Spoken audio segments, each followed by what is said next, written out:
మా భూములు పోయి 14 సంవత్సరాలు అవుతుంది. మాకు భూమి తీసుకున్నాడు ఏమన్నారంటే మీ ఇల్లు తీసుకుడు, మీకు ఇంటికి ఒక పని ఇచ్చుడు, మీకు ఇండ్ల పైసలు ఇచ్చుడు అని మాకు హామీ ఇచ్చిండ్రు. మాకు ఎలాంటి స్పందన లేదు. మమ్మల్ని ఎవరు పట్టించుకుంటూ లేరు.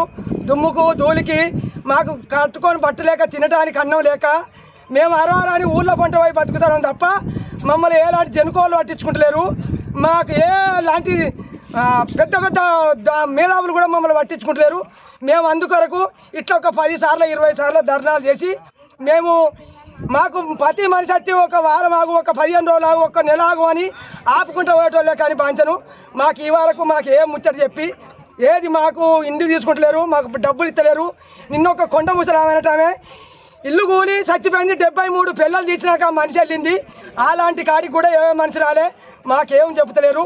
అందుకని మాకేదన్నా ధైర్యతాప దొరకాలని మేము ఇక్కడ బాయిలో కూర్చుండి మాకేదన్నా మీరు పెద్దలు చెప్పాలని మేము ఇక్కడ కూర్చున్నాం.